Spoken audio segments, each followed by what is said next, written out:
Es común que en ciudades como las nuestras, las poblaciones cada vez más se vayan desplazando para darle cabida a nuevos habitantes. Una ciudad como Medellín, la zona costera, por supuesto, y otras tantas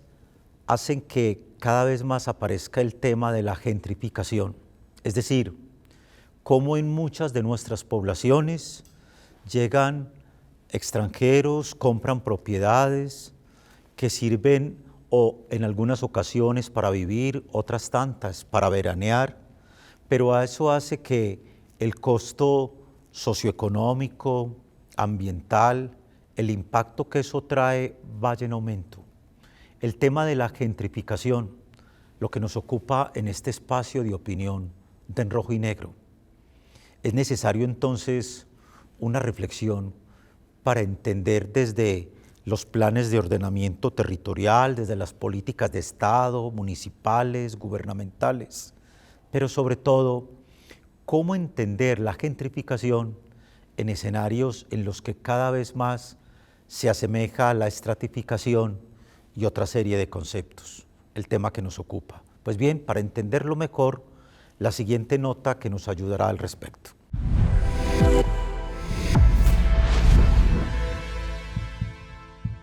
En algunas zonas del oriente antioqueño y sectores como El Poblado y Laureles, han llegado visitantes atraídos por su popularidad y con el ánimo de invertir allí, compran propiedades sin reparar en su valor. La llegada masiva de extranjeros y otras personas con gran poder adquisitivo ha hecho que estas zonas se valoricen y que el costo de vida en estos lugares sea cada vez más alto, sobre todo en los arriendos y el comercio, llevando a sus habitantes originales a desplazarse hacia otro lugar en el que puedan sustentarse económicamente. El municipio de Guatapé, por ejemplo, se convirtió en el lugar de residencia de clases más acomodadas tanto nacionales y extranjeras, que atraídos por la belleza natural de los paisajes toman la decisión de invertir allí. La actividad inmobiliaria impulsada por extranjeros se da sobre todo en zonas cercanas a los embalses. Este cambio aportó grandes beneficios sociales al área como desarrollo económico, pero también se teme que la situación sea imposible de sostener y que la mayoría de los habitantes originales se vean en la obligación de abandonar el pueblo para darle espacio al turista. Es así como la gentrificación, como es llamado este fenómeno, es una fase que implica la transformación de un territorio luego de que un flujo de personas de clase, media o alta, desplace a los habitantes más pobres. La gentrificación desplaza a la población original por otra de mayor poder adquisitivo. La subida en el costo de vida expulsa a los antiguos habitantes y modifica para siempre la fisionomía e identidad de esta, además de afectar significativamente la vida de las personas desplazadas. Mientras unos entienden la gentrificación como un progreso constante en el que se transforma un barrio en cuestiones de infraestructura y economía, y otros, en cambio, la ven como la situación para ampliar la desigualdad. Es así como expertos reclaman una mayor intervención política que pueda evitar los efectos negativos de este fenómeno.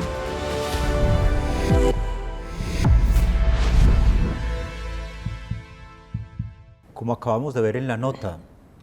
el fenómeno de la gentrificación se convierte en un elemento que cada vez más requiere atención de parte del Estado, de los entes de control, pero también una reflexión. Aquellos municipios, sobre todo en Colombia, en la zona costera, en Boyacá,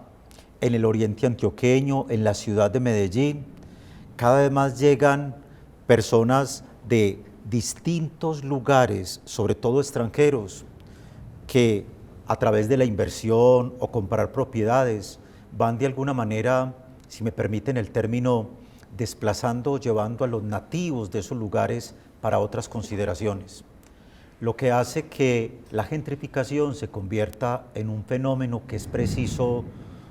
por su impacto, hablar en un tema de opinión o en un programa de opinión como este. Y por eso, para hablar sobre este tema, nos acompaña la secretaria de Planeación del municipio del Peñol, Liliana López, bienvenida, y nos acompaña Diana Catalina Álvarez, quien es magíster en Planeación Territorial y Desarrollo Regional y docente investigadora de Planeación Urbana de nuestra universidad. Cata, empecemos un poco por este lado. Miren, cuando uno piensa en un concepto como este, que quizás para nuestros televidentes, para quienes nos ven, dicen, Ve, yo no tenía eso como en mi radar. Sí, la gentrificación. Aquello que nosotros cada vez vemos que en nuestra ciudad de Medellín, en ciertos barrios como Laureles, El Poblado, muchos extranjeros compran casas, vienen a veranear, van para sus países, pero regresan acá. Igualmente, Lili, en el oriente antioqueño, lo vemos en Guatapé, en El Peñol, por poner algunos ejemplos. Ese fenómeno, ¿cómo se ha venido desarrollando en ciudades como las nuestras desde sus investigaciones? Sí, pues el fenómeno viene ocurriendo desde los años 60 del siglo XX en el mundo, ¿cierto? Y comenzó,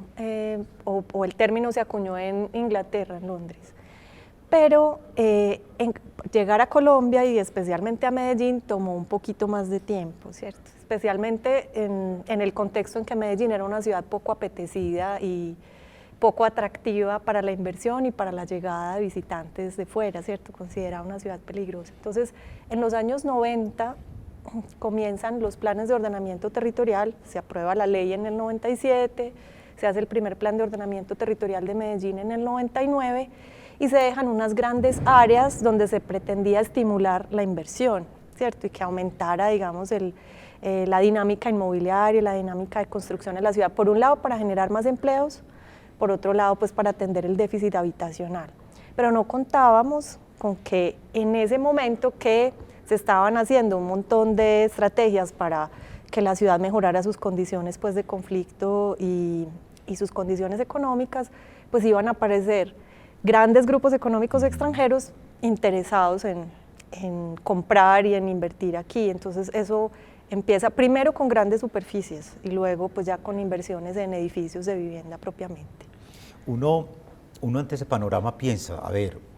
en ciertos países, en Europa, es común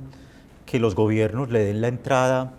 a firmas extranjeras para almacenes de grandes superficies en las afueras, pero no necesariamente al interior, acá en nuestra ciudad de Medellín. Pero hay una cifra que a nosotros nos ha llamado la atención, Liliana, y es que revistas de Nueva York se dan cifras de este tipo, que en Guatapé 990.000 turistas al año ingresan a Guatapé. Eso se convierte casi que, no sé si después de Cartagena, en la segunda ciudad en Colombia, ¿sí? Pero el asunto no es ese, sino que muchos de ellos, no solo en Guatapé, sino también en El Peñol, de la cual usted es secretaria de Planeación, en Marinilla, en Llano Grande, es decir, en todos esos sectores tienen un poder adquisitivo, compran y se quedan allí, bien sea para veranear. Entonces eso trae una serie de impactos. ¿Cómo ha sido lo que ustedes han percibido desde el Oriente, esa evolución? La evolución en el Oriente, digamos, ha sido bastante compleja de gobernar, sí, porque pues, el Oriente cercano y específicamente la subregión de embalses, por el macroproyecto de la hidroeléctrica del embalse Peñol-Guatapé, pues trajo una dinámica diferente al territorio, donde eran territorios propiamente dedicados a la agricultura, y que ya el espejo de agua, apoyado pues también por una normativa nacional, sí, donde declara este embalse como pocos en el país, con una destinación no solamente para la generación de energía, sino también una vocación turística. Entonces ello generó obviamente que los alrededores del embalse fueran un foco importante para pues todos, digamos, estas dinámicas inmobiliarias alrededor del turismo. Entonces, pues digamos, este proceso ha complejizado el hecho de gobernar un territorio, de administrarlo y de planificarlo, porque estamos en territorios que eran campesinos, donde llega el turismo a unas velocidades que difícilmente podemos administrar o controlar, y que ello obviamente nos supone temas a resolver en temas de seguridad, de capacidad en servicios ambientales para proveer a la población, en manejo de residuos sólidos, que digamos es un tema más complejo en el municipio de Guatapé, en temas de movilidad, que es creo que uno de los temas más, digamos, que está más en en el entorno pues, de la discusión de cómo vamos a conectar la subregión de Embalses con el resto del departamento, pero también la pregunta de si tenemos la capacidad de recibir toda esta población que próximamente se espera se conecte. Entonces realmente es complejo, muy complejo para nosotros. Esa complejidad de la que usted expresa, pues, y no la está expresando cualquiera, la está expresando precisamente la secretaria de Planeación de un municipio como el Peñol, con todo el impacto que sobre ella viene de Marinilla, Guatapé y por supuesto de otros entornos, San Rafael y otros tantos. Eso nos lleva a pensar, bueno, probablemente haya ciertos sectores económicos beneficiados, pero pongámonos a pensar, ¿cómo entender el desarrollo del medio ambiente? ¿Cómo cambian las dinámicas económicas y socioeconómicas, las dinámicas de movilidad, las inversiones que se requieren para la conectividad? Una serie de problemáticas quizás para las que no siempre estamos preparados. Es por eso que en la siguiente nota, Juliana Gómez, quien es la líder del proyecto de Urban de la Universidad de AFID, nos compartirá un poco ese contexto socioeconómico, medioambiental al respecto, la nota con la que quedamos en este momento.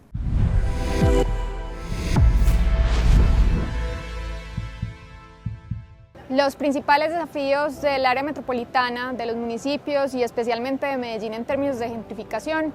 parten de entender que este territorio debe concebirse como una unidad y lo que pasa en Medellín afecta a los demás municipios del área. En este sentido, muchos de los procesos que se están dando en Medellín, que es como la ciudad central de todo este sistema metropolitano, tienen unas consecuencias directas en los demás municipios. Por ejemplo, la falta de oferta de vivienda en arrendamiento o de vivienda en venta en la ciudad porque se ha desplazado la oferta hacia otros sistemas o está yendo como a otro tipo de demandas que no es la demanda local, sino por ejemplo población extranjera u otro tipo de población con mayores recursos, pues hace que muchas personas de la ciudad de Medellín no encuentren dónde vivir acá y deban desplazarse hacia otros municipios donde la oferta es más asequible, donde es más fácil conseguir vivienda en arriendo o vivienda a la venta. Y eso pues tiene unas consecuencias no solo en términos medioambientales, por ejemplo, de la urbanización que se está dando en municipios cercanos a Medellín, que ha devastado ciertos elementos y ciertos ecosistemas, sino también, por ejemplo, desde el punto de vista de la calidad del aire. Muchas de las personas que se han desplazado desde Medellín a otros municipios del área metropolitana por el aumento en el precio del suelo o en las propiedades, pues se van a vivir a estos municipios, pero siguen trabajando en la ciudad. Entonces, todo ese fenómeno pendular que vemos de gente que en las mañanas viaja del norte hacia el centro de la ciudad o hacia el sur de la ciudad, pues tiene unos efectos no solo en la cantidad de tráfico, sino también en las emisiones que se están generando. Otro de los retos de este fenómeno de gentrificación en la ciudad, específicamente en esos lugares donde se está dando, como Provenza, como Laureles, como la zona centro-occidental en general y algunas otras zonas de la ciudad, tiene que ver con el aumento del costo de vida. Estas personas que están como en esos territorios donde el costo era mucho menor, pero llega esta nueva población con un mayor poder adquisitivo, pues empieza a aumentar también el costo de la canasta familiar, de ciertos recursos, y eso hace también, pues eso genera una presión sobre las familias que viven ahí, no solo por el aumento en los costos del suelo o en el arrendamiento, sino también por el aumento en el costo de los, digamos que los insumos básicos para sobrevivir. Y eso es uno de los grandes retos que, como no hay manera hoy de controlar, de observar cómo se está dando, tampoco se puede anticipar y direccionar.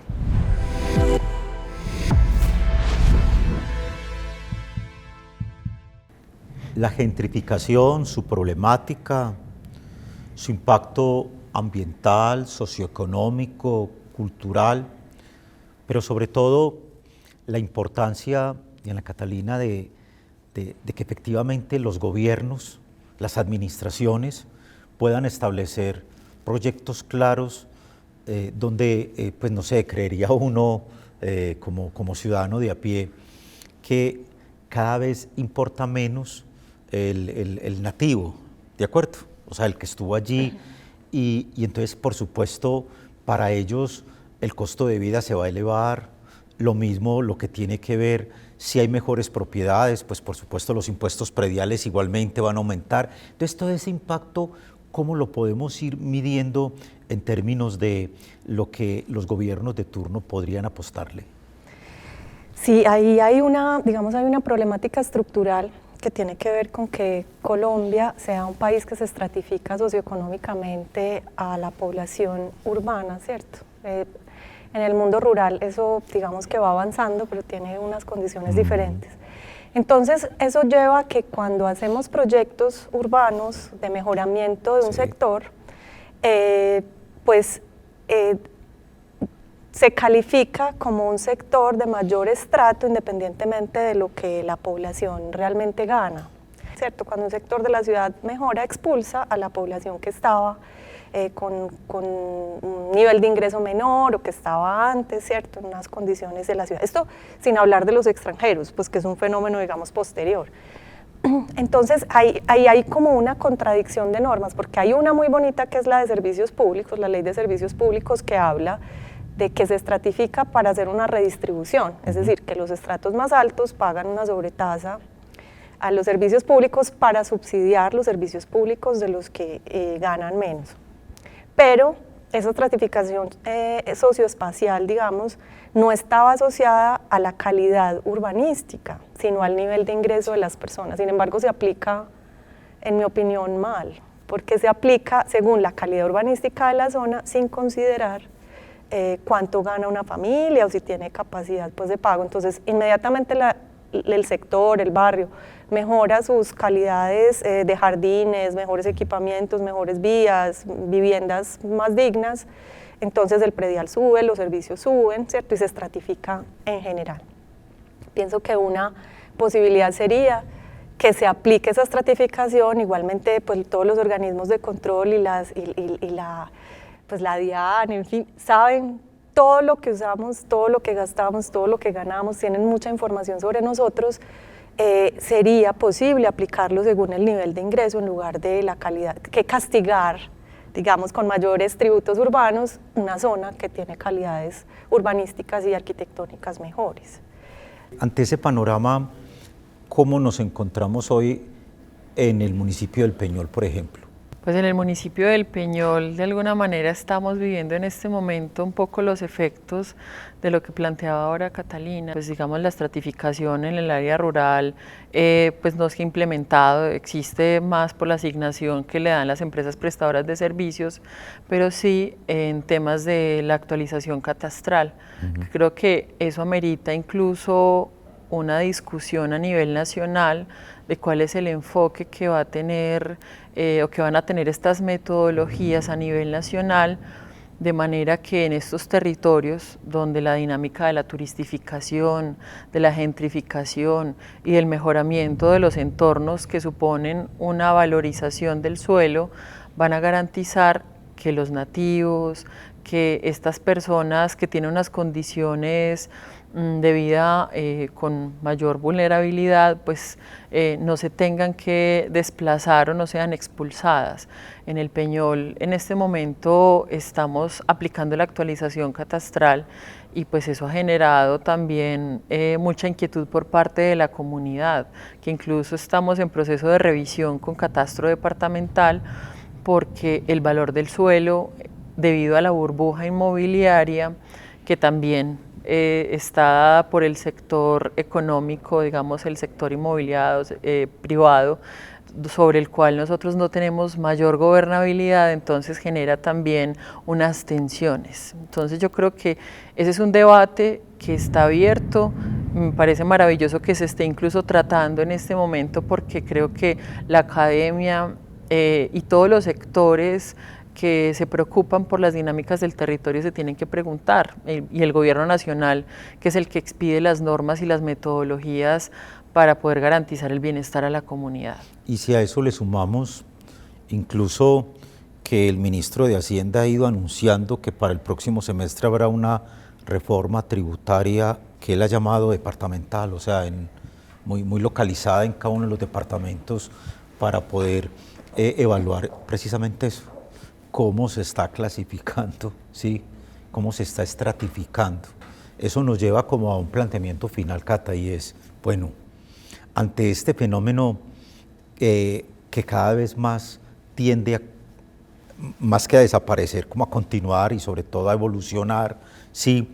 eso nos plantea como desde el punto de vista, desde la planeación misma, desde la planeación estratégica, una serie de desafíos. A su juicio, ¿cuáles podrían ser algunos bien importantes?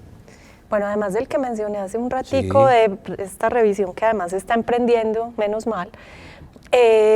los planes de ordenamiento territorial, a pesar de que se han satanizado de muchas maneras y que sabemos que llegan a los consejos y hay alteraciones importantes, el espíritu de esa ley, que es una ley muy envidiada en toda América Latina y que es una ley muy potente, permite que haya instrumentos de gestión del suelo, y esos instrumentos de gestión del suelo tienen la misión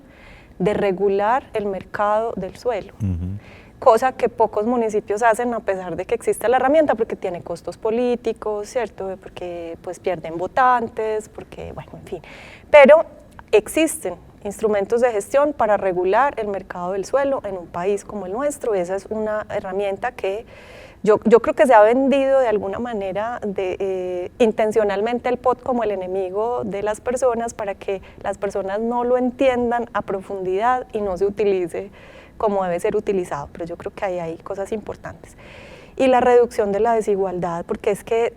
por un lado, en sitios como Medellín, que haya unos desequilibrios tan grandes entre unos sectores y otros, tiene que ver que haya una diferencia muy grande entre los ingresos de una parte de la población y otra, lo que hace que esos desequilibrios muevan la ciudad en una dinámica de especulación, ¿cierto?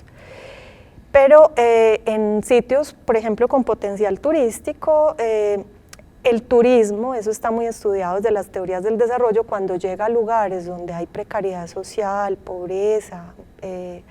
vulnerabilidades pues grandes, tiene unos efectos muy perversos. Entonces hay que atender también esas políticas de turismo, entendiendo que tiene que protegerse a la población. También hay políticas de protección a moradores. Medellín tiene en su plan de ordenamiento territorial como principio la protección a moradores, es su principio número 8, pero también tiene por allá en el artículo 500 algo la aplicación de una política de protección a moradores que está en el discurso, pero que cuando vemos, digamos, la implementación de algunos planes parciales o de algunas obras públicas en la ciudad, pues no parece que estuviera siendo efectivo, pero existen las herramientas. Lo que tiene que ver como las zonas urbanas y todo lo demás desde la mirada de Catalina, desde el municipio del Peñol, la planeación misma y sobre todo lo que se avisora, usted lo ha venido planteando como secretaria de planeación, allí de alguna manera hay unas políticas gubernamentales que terminan impactándolos. ¿Qué desafíos usted considera que en este momento se vienen para el oriente antioqueño en términos del tema que nos ocupa?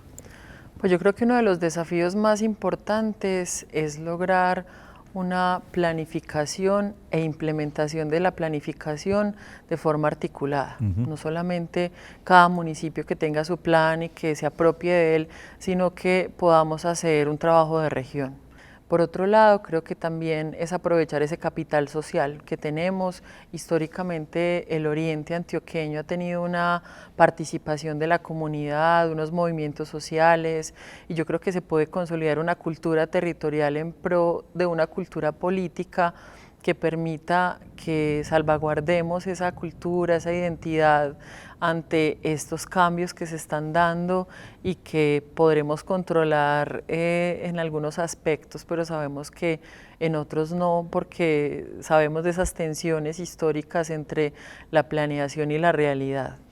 Cuando